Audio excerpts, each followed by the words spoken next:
How would you like some peanut butter with that jelly sandwich? Hey, oh, it's the Chris Court Show. Hey, oh. This is the Major Resolve, and you're listening to the Chris Court Show. This episode is brought to you by...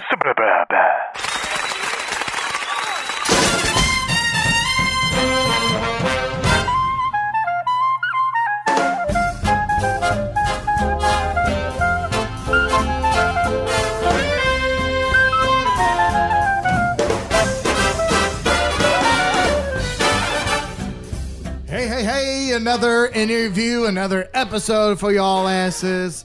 Let's fold this one, put it into a star, and shove it. Shove it where? Just shove it. I don't know. I was just thinking like maybe you could shove it.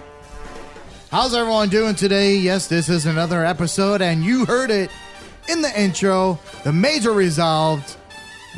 I said, why did I say? I don't know. Major Resolved. Because you're drunk already. Man, no, I'm the not Major drunk. Resolve. The Major Resolve.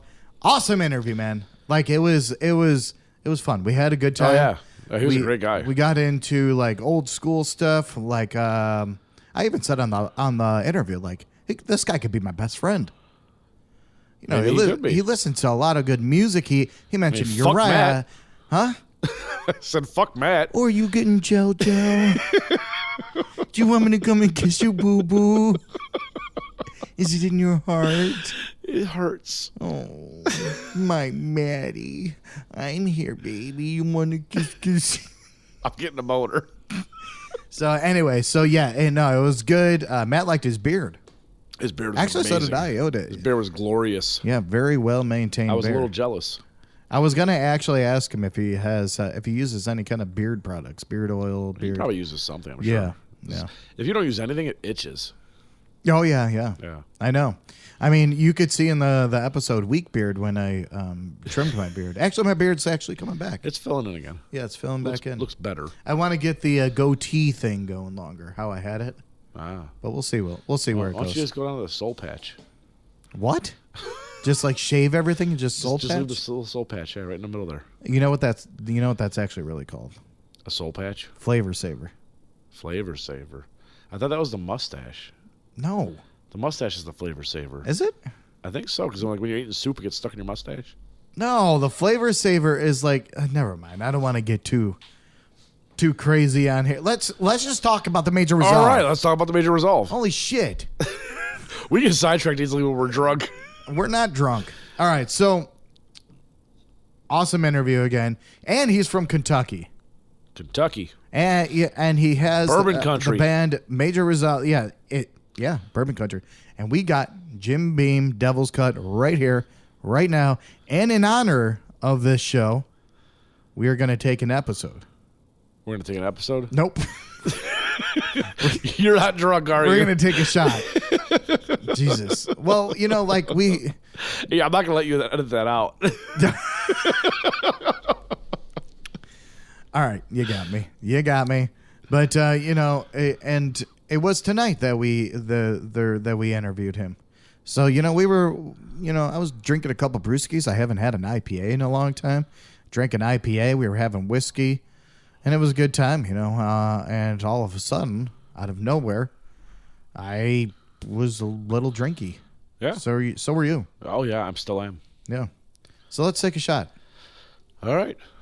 To whiskey. No. To the Major Resolve. To the Major Resolve. You fucking idiot. And take us away into the song, Dustin. This is the Major Resolve with our single Mask here on the Chris Court Show.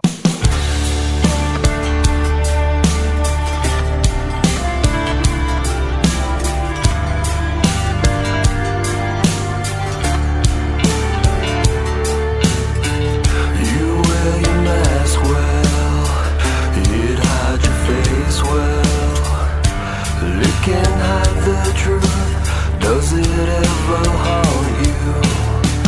What were you thinking? It's a little secret. Go through life as you did no wrong.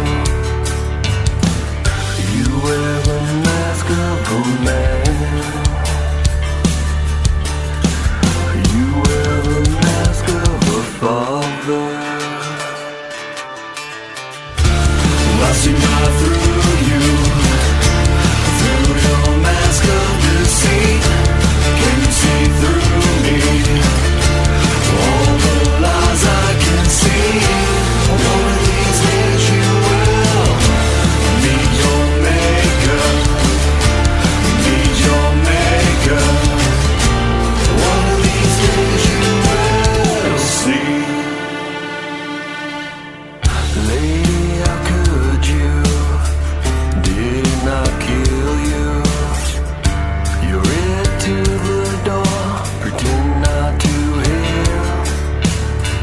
How easy was it to turn a blind eye? Was your love for him more than for your kid?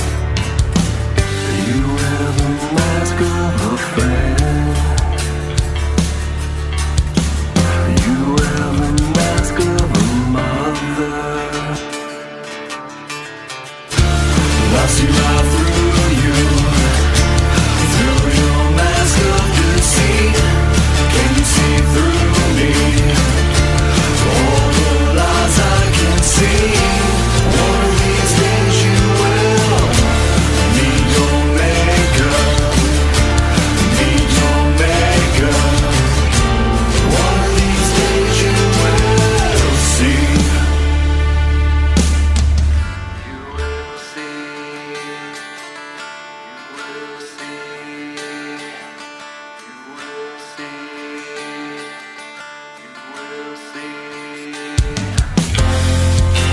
I am free today, and I am free to say, when God's judgment. I am free today, and I am free to say,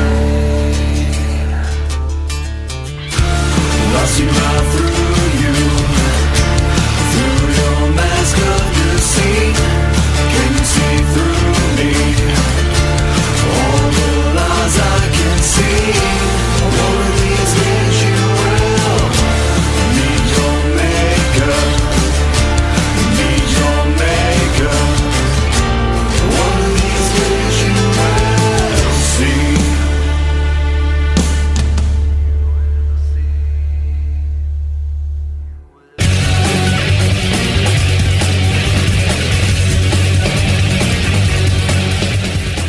All right, that was Mask by The Major Resolve. And I could totally see when he was talking in an interview, now that I'm hearing that again, where the typo negative influence comes from. Yeah, a little bit. Yeah. But yeah, amazing song. He sent that to us. That song is out now. If you want to check it out, go on any streaming platforms and it's there. He also has a new album coming out, Sometime later this year. which will be sometime later this year.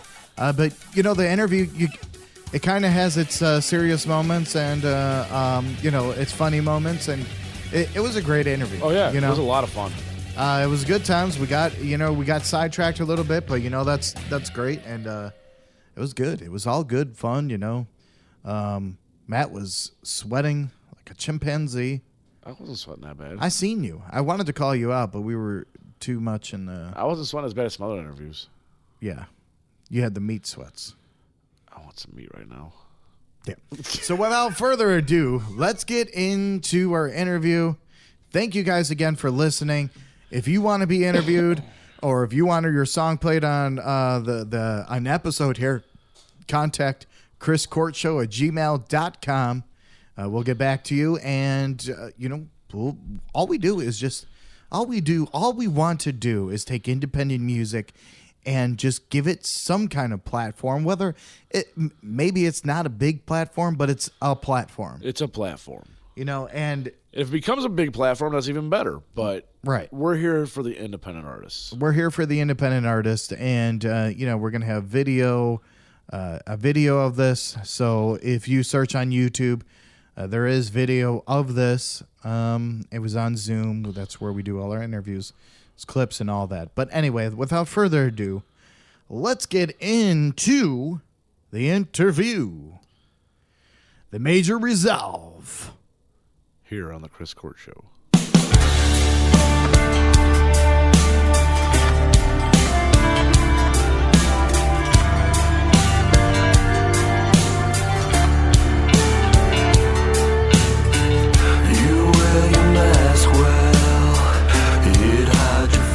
How you doing, man? I'm good. How you guys doing? Doing good. Good. You know, just Trying to chilling. stay warm up here. Yeah. Where you guys out of? Chicago. Oh, hell, all right. Yeah, I'm down here in Kentucky, so it was warm today. So Oh, no. How warm? Like I it. think got the 70, 72, I think. Oh, damn. Yeah, we were like in the 40s today. Ah, yeah, well. It's like Now summer just weather bracket. here, though. Right. Yeah, is it? Well, then I'm not going to brag. I mean, it was terrible, man. I mean, the snow just came through, lost electricity. It was rough, man. So you guys are doing good up there. Oh, yeah. Yeah. You know, we're well prepared, so.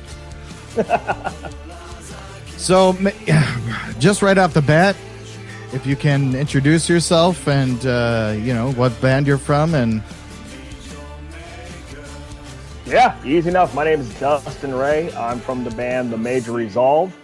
I'm the singer-songwriter for the band. The band that consists of me, actually, right now. So it's easy to remember. It's just me right now. So. Oh, wow. Okay. So, do you play all the instruments on it? No, a guy named Tater Johnson, who Okay. I'm under his label.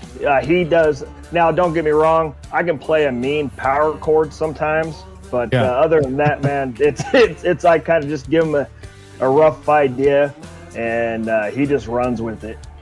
Awesome. All right, cool. Well, everything sounds great, so, you know. Awesome, thank you, I appreciate it. Just so you know, my name is Chris, and that's Matt, the one Yep. with the tiara on his head that pisses me off all the time. Yeah, I was waiting to see some limoncellas or limoncellas sitting there for you guys to drink or what have you. You know what I mean? I think that's gone, isn't it? Yeah, we drank that. I got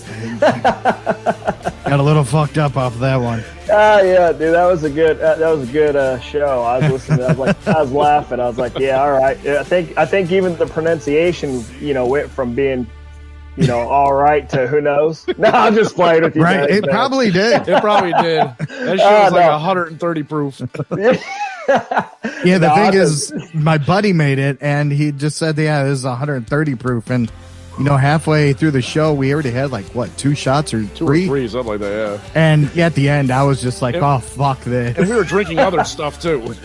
Oh, really? Yeah, we were drinking whiskey and beer and Bush and... Oh, so you guys just tying it on, huh? Oh, yeah. Well, yeah, you know, you have to. I feel you. If you're going to go, you got to go hard. Hey, you might as well. So, all right, well, let's get into the questions here and interviewing. And I'm going to stare at Matt's tiara that is brining my eyes here right now. There you go. So when did everything start? So when did you start everything? When did you start? Well, that's not just a band, right? It's just you said, right? Yeah, it's really just me at this point. So, Okay. So how long you been doing this for? well, you know, back 20 years ago, I was trying to do the band thing, then quit. Life happened, and you know, just had to grow up. And so, essentially, what had happened was I still kind of played around on the guitar. I kept writing lyrics, and about March of last year, my kids had found an old, you know, CD that I had done, you know, out of a garage. And they're like, Dad, can you please, you know, go back and record some new music? And that's pretty awesome. much, yeah, man. So essentially my wife and my kids were like, Dad, just do a couple songs, just do something. So I've been going at it for just over a year now. Oh, wow. Wow. That much in a year. Yes, sir. Yeah. So it's been pretty Damn. cool. Yeah, and you come out with some quality music too. We were actually I just appreciate taking it. a listen while we were setting up. I've been listening to it, you know, all week, and it's you said that it kind of reminded you of like a Three Doors Down. Like one of the slower, more depressing 3 Doors Down songs, yeah. Dude, that's cool though. I like Three Doors Down, man. So No, I do too. Yeah. Yeah. The depressing. I mean, yeah, dude. I admit some of it comes off pretty moody, but Hey, Yeah. depressing music's some of the best music. right, I'm right there with you. It fits my mood a lot of the time. So I also write music too, and my shit's always depressing. Like I can't. I'm You not. can't write a happy song to save your life. No, I can't. It always comes out depressing. So, but I love the music. But I don't think your music's too depressing. I think it's just kind of that the somber type of music, but it still has that. There's a message there that I've noticed in all your songs.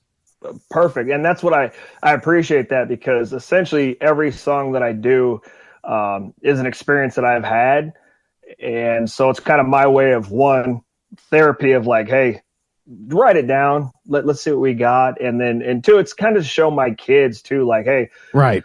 if you wonder why Dad's the way he is, the older ones can kind of listen and be like, oh, what happened, and I can explain them, hey, this is kind of why I think this way about this subject, or why I do the things I do. So, and it's that's been awesome. That's awesome. I have a recording too, and I always think of that too. The same way, like I want my kid to listen to my music, and when I'm dead and gone, like that's something that I would love if my dad had an album that I can listen to. And it doesn't have to be anything big, nothing. Just even him farting around on the fucking microphone. That would be awesome. Right. And that's cool that your kids can hear that from you, Yeah, it is. And I'm right there with you. If I had something, hey, my dad did this, or I could be like, hey, grandpa did this for me, or what have you, that'd be awesome. So I'm hoping my kids, I think they appreciate it. Of course, some of my older ones are like, hey, Dad, can you try to be like, I got one daughter, Dad, can you be more like Deftones? No. I love them, but I am in no shape, position, or quality to do Deftones. I got another daughter who likes Arctic Monkeys and BTS. What am I going to do with BTS? You know what I mean? I mean, you can start dancing. You could do you could do a cross between BTS and Deftones. I want to hear that shit. Yeah. Dude, you never know. I might come up with something like that. But I think dancing's a good idea. There you go. It won't be very long, because I'll either fall, or people will be like, oh, hell no. You don't need to be doing none of that. Yep. What inspired you to become a musician? I just grew up with music. My parents were into, I'm 47, so I was born in 77. So I kind of got the cool of all the scenes that came out. My parents listened to Pink Floyd, Uriah Heep, Aerosmith, and so that was cool. And then my older cousins, they turned me on to like Judas Priest and Scorpions, and then more of the glam when it came out, so, and then I just kept on through the grunge years, and then the 2000s new metal, and I was always into music and always did. I'd be that kid who would rather sit home listening to, tapes at that time. Yeah. Acting like I was playing the guitar, but so that was kind of my gig. And then it just kind of morphed into, trying to do more of it and trying to do it on, getting out there and playing. And so that's kind of what got me into it, man, is just kind of, I was an introverted kid too. So it's not like I went out and made friends. Right. So I was kind of stuck in my own head, and just kind of with music, and Yep. That's kind of how that's how we too. became friends too. Yeah. We joined. Really? Yeah, we joined a band together in high school. Yeah. Oh, right on. Yeah. So you guys know exactly then. So we were kind of like, afraid. I just didn't like people. I guess I wasn't afraid of people. I still don't like you. Yeah. But you mentioned Uriah Heep, and it's crazy that you mentioned Uriah Heep. My dad was a huge fan of Uriah Heep.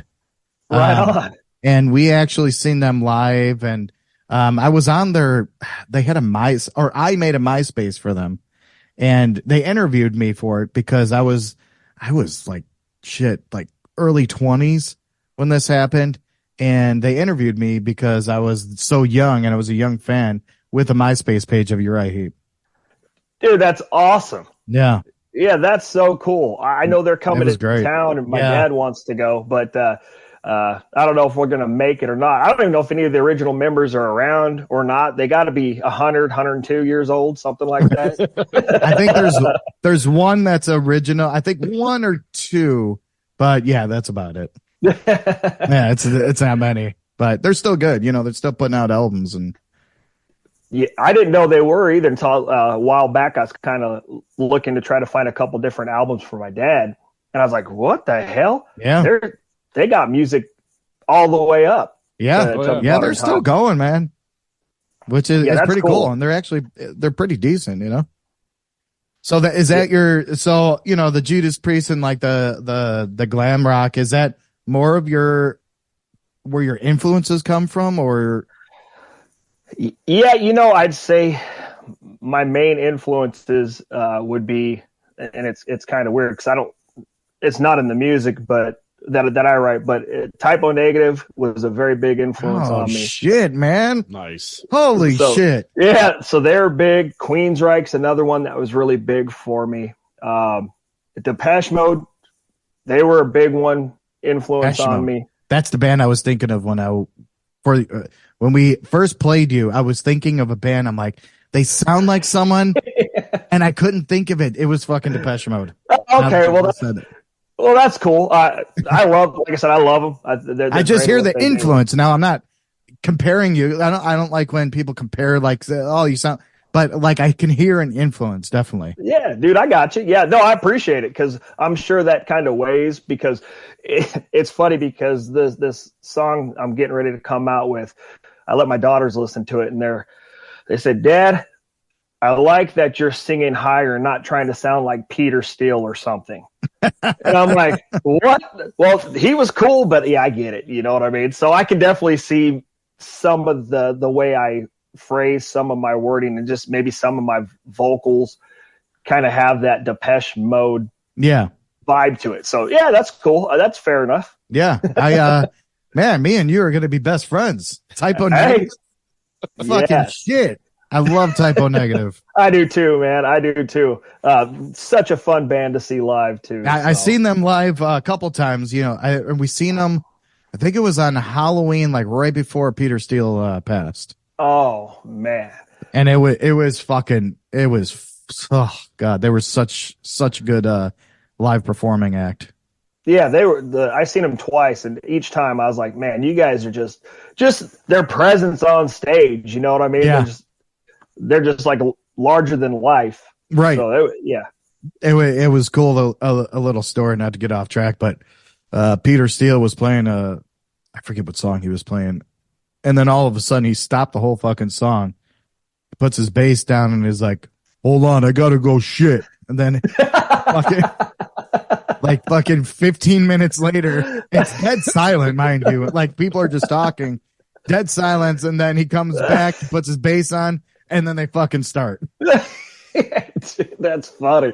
It's funny because I can see that, and most fans would be like, "Oh, this is what the hell? Right. I want to do this." But if you're a Typo fan, you kind of expect, you understand, yeah, and then you're like, "Dude, this is awesome because this wasn't planned, and this is what he's doing." So I'm gonna have to sit here and listen to house music till he's done shitting. Yeah.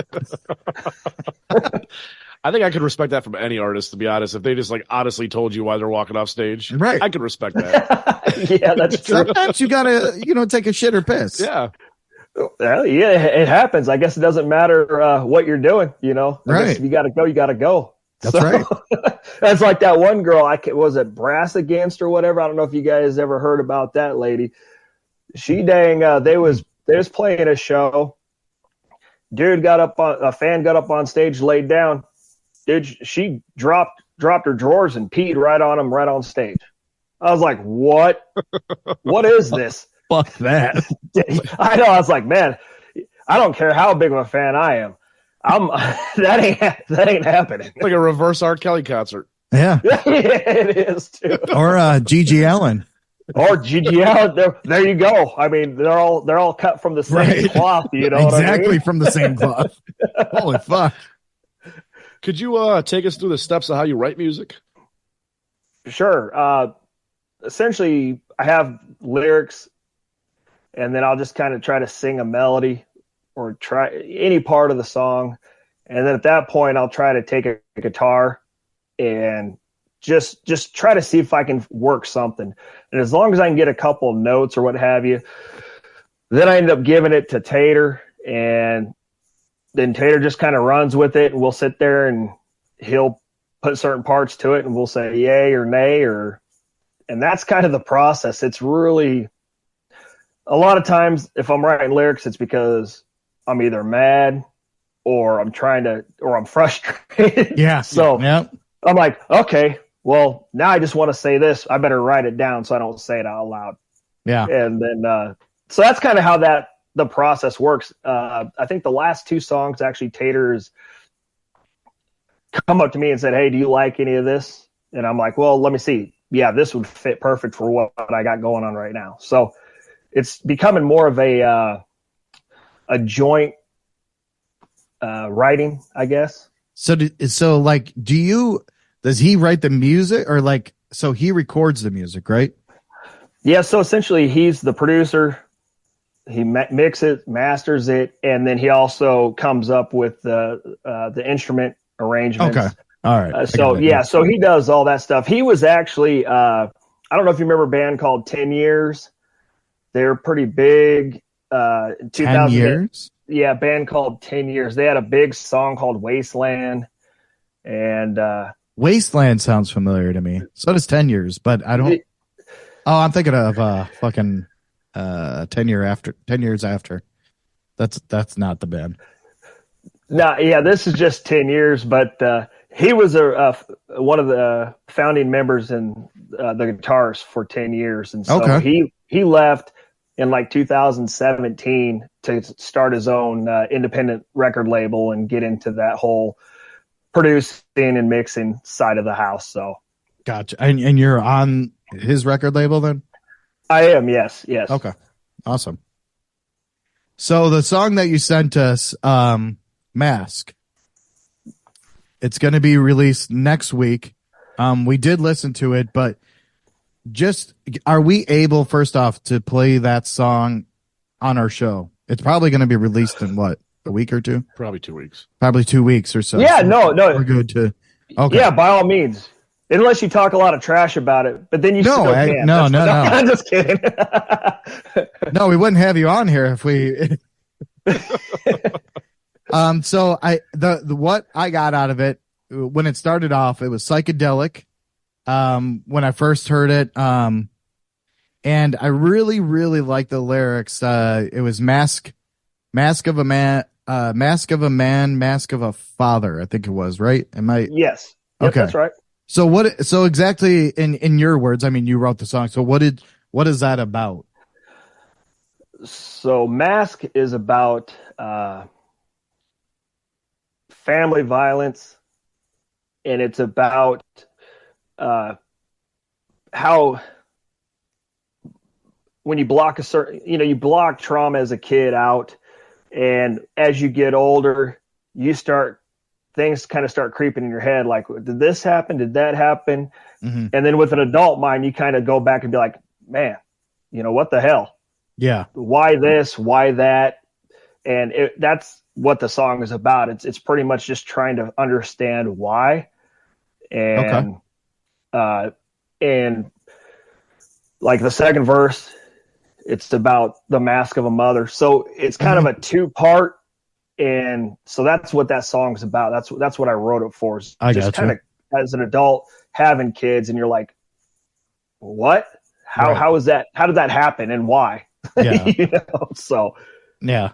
And now obviously this is personal experience, right? I mean, I don't want to. If you don't want to talk about that, that's totally cool. But yeah, no, it is. It's a personal experience. It's more indirectly it's a personal experience that happened in my family. yeah. And I wasn't necessarily directly affected by that, but I was indirectly affected But still, by it. yeah. And so it kind of, even as adult, I'm like, man, how did this happen? How'd you let this happen? Right. So yeah, I got you. yeah. Okay. And then so open your eyes is the song that we played on our show the last time. That was kind of gearing for the same thing, was it? And but it wasn't. So then it's not about a relationship then so much. Am I correct in saying that? Yeah, it's not so much about a relationship. Okay. You know, with Open Her Eyes, it was about being in a domestic violence relationship, and I kind of told a story of from the theme. You know, obviously it's through the eyes of a female, but Yeah. I did put a lot of my own stuff in there from a previous marriage that I had, and so when I talk about the chains that cannot be seen are the hardest to break. That's more for like a man too, because, and I hate to say it, but a guy can take a beating all day long, right? Yeah, right. And you know what I mean? Right. But it's the emotional, stuff that keeps them. The a lot of times emotional keeps a abuse, man, that keeps a man, with a woman. It's especially if they have kids. It's like, man. Yeah. Because I mean, if you guys ever been through it or know anybody who's been through it, if you're a father getting divorced and trying to get custody of their kids in the United States, woo, buddy. Oh yeah. You better hope they screw up bad. You know what I mean? So it's kind of that as well. So yeah. Yeah, I've known people that try to go through the system and just get fucked from it. Oh yeah. It was a little while back, but do you know the band Blue October? Oh, of course. So they wrote an album called Any Man in America, and it was just about that. It was about, going through the system, getting divorced from his wife and trying to take over his kids and how the system is fucked up. Really good album. Yeah, I'm going to have to check that out because I know I've seen it, but I don't think I've heard anything off that album. Okay. Yeah, check it out. It's probably one of my favorites by them. It's called Any Man in America. But yeah, it's super fucking good. Yeah, I love Blue October anyway, so. Yeah, we seen them a lot. My wife loves them, so we always go see them. No, that's cool. Yeah, we haven't seen them yet. They never come close enough. Or if they do, it's on a weeknight, and I can't drive down to Nashville on a weeknight and try to expect to get back.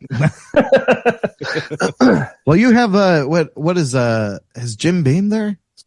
Kentucky's Jim Beam, right? Oh yeah, Kentucky bourbon. Yeah. Some of you taking a tour there. That's all I drink, by the way. That's my whiskey. Oh, it is. Oh yeah. Oh, right on. I'm looking at it right now. It's taunting me. Yeah, we got we got a place right out here, probably 20 minutes away. That's a Jim Beam. I don't know if they distill it there or if what they do, but yeah, that's all right here. All the bourbon. This is the land of bourbon and everything else. So, which is cool. I mean, right. All the and original bourbons tours. are Kentucky bourbons. Yeah. Yeah. I'm just gonna move there just for that and the weather and everything else. I'm sure there's obviously nicer people that listen to Typo Negative and know you're right. But Yeah, there's I'm sure there's a few floating around. yeah. I'm sure, I'm gonna put my mouth around when you're writing music, do you embrace the trend of releasing singles now, or are you more of like an album track kind of guy?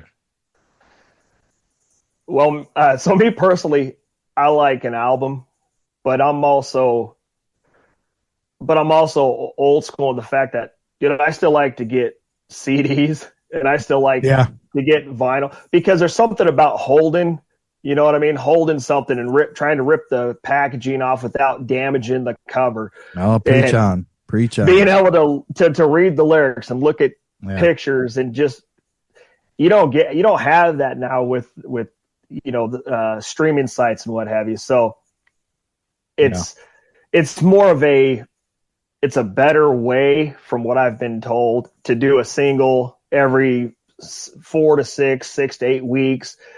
And I don't know if it's because of the attention span of people, or there's just so much music that, it's hard for a lot of people to get stuck on one band and be like, man, I'm just going to listen to this band over and over. Yeah.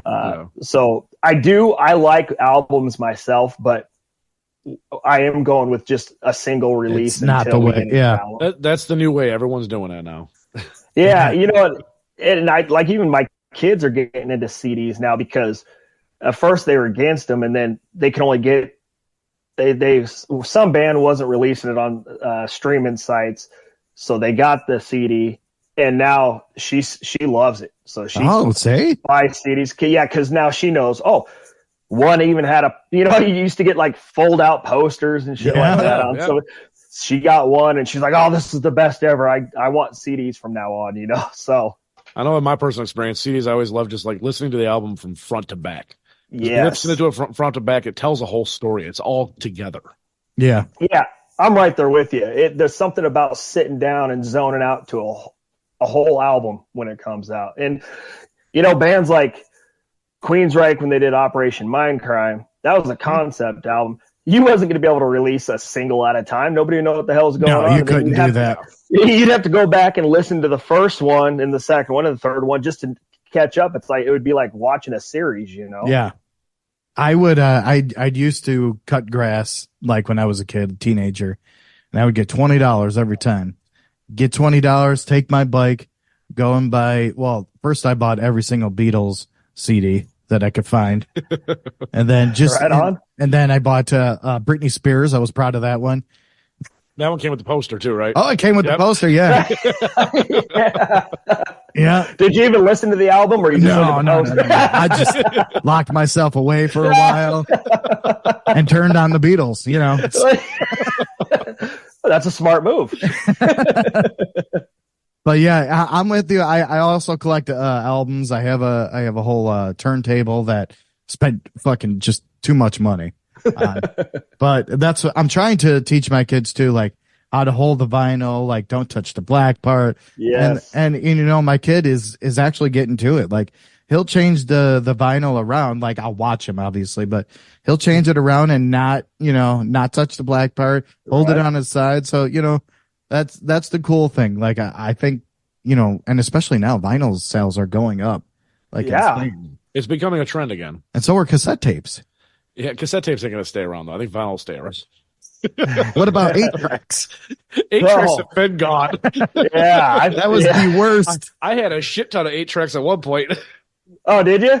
Yeah, my dad used to be a construction worker, and he worked on like a lot of Sears when they were closing and remodeling, and they were just giving away the 8-tracks because they couldn't sell them. So he brought them all home. We had a shit ton of them. Dude, I would have listened to him. I'd have been like, this is cool. Oh, that's the thing. As kids, we did listen to them. There's all sorts of different music, so you had tons of options to listen to. Yeah, that's awesome. You always got that warbling sound though in 8-tracks. Like it was just like, you'd hear it and it would just go. Yeah, it was because his motor's moving that big ass tape around. It sucked. Whoever thought of that? You know what picket though? flag. 8-tracks didn't skip in the car. No, yeah. That's true. Wait, your digital music gets skipped in the car? I meant CDs. Oh, We're old enough to know that CDs were in a car at one point. yeah. Yeah, and man, definitely don't get one of those CD Walkmans and try to connect it to the cassette tape to put into your stereo. Because man, even if I took a turn too fast, it'd skip. Oh yeah. Well, you had to get because they were starting making the ones that like had anti-skip. I forgot what it was called. Yeah, there was something on there. they but- read there like was. 9 times in advance to try to keep the anti-skip down. Yeah. Yeah, I remember the anti-skips. They Yeah, didn't that work was the very well. shit. You had money if you had that shit. Yeah, that's true too. That was like the $180 CD Walkman. Right. Yeah, that's why I never had one. I would just I'd fold a towel and set it in the passenger seat and set that sucker on there and just hope it wouldn't slide off. Lock it in the seatbelt and Yep. Whatever you had to do. yeah. I think my favorite part about this is that I had one of the little cassette tape adapter things from a car like 6 years ago. Oh, did you? Oh yeah. Because I had a piece of crap car with a cassette player in it, so I had to get something to put audio in. Well, that's the thing. Like they had the cassette players that you had to do that to. That you had to actually put the cassette in, and then it had to go to your like FM transmitter. Yeah. Oh, yeah, that's right. Yeah, and that came out a while after you didn't. They went away from the cord going from your Yeah. headphone jacks to. Yeah, I remember, but that was always hard for me to do too because I could never could never get it on the right channel to have the best sound. Yeah.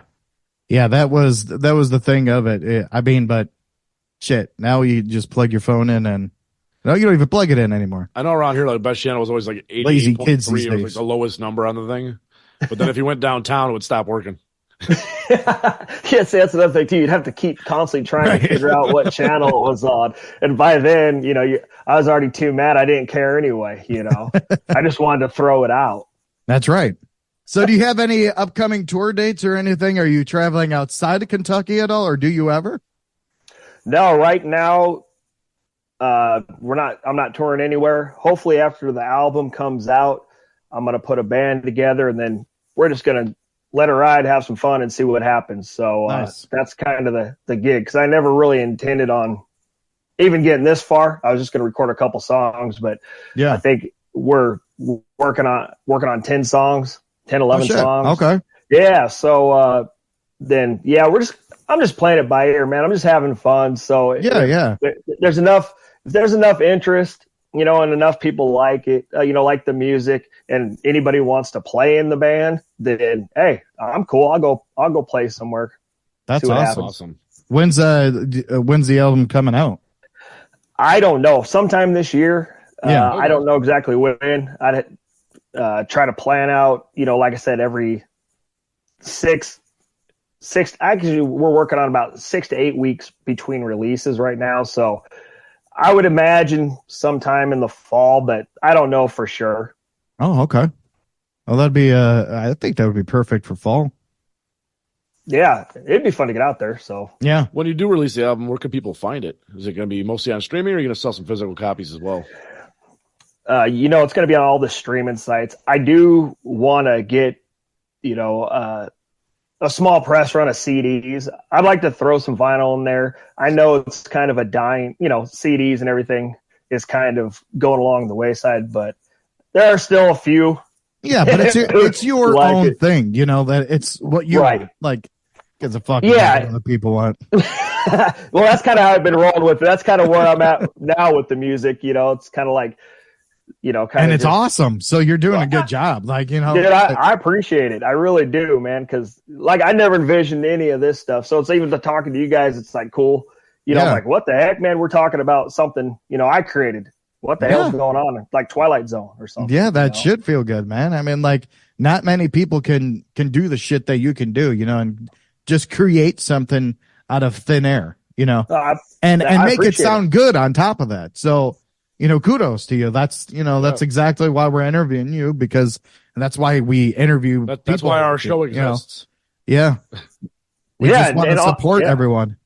Yeah, and it's awesome that you guys do this, because you guys, without you guys and other other stations like you guys, where would people hear indie bands or unsigned bands? Right. You know what I mean? And it has to be a labor of love, even from your guys' standpoint, because you guys could be doing. I mean, you guys do awesome things, man, on your guys' show, but you know what I mean? It's like you guys still take the time to interview people like me and play bands. So that's awesome too. So much respect to you guys for everything you do to help us out. You know what I mean? Oh yeah, for sure, man. And like he was saying, I mean, we were there too. And like, playing, independent music, trying to get shows and like writing albums and doing shit like this. And there was no platform. And I think that's kind of where the idea came from, where everyone always asks like, there's not much rock bands or there's not much, whatever bands out.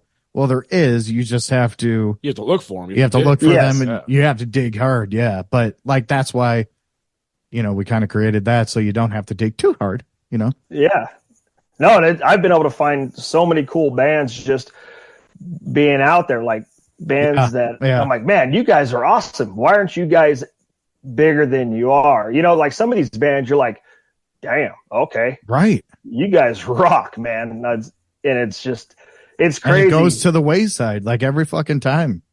I'm sick of it. Yeah, it's sad because you got some quality bands out there and artists, it's just like, woo, man, all you need is the right person to hear you. And you guys are going to be huge, but man, there's not as many people, out there looking for bands like Unfortunately, this. yeah. Unfortunately, yeah. All right, Dustin. Well, Hey, man, thanks for taking the time and talking with us. And again, you know, I hope everything goes good with you in the album. Thank you. Thank you. We'll keep in touch. Yeah, man, I appreciate your guys' time too. So, Chris, Matt, thank you very much. I appreciate it. Awesome. Thanks, buddy. Take care. All right, take it easy, guys.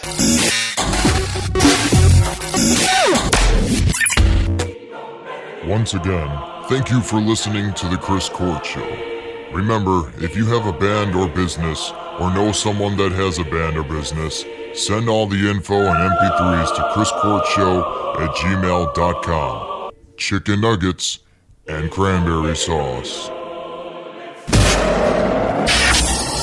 The Chris Court Show.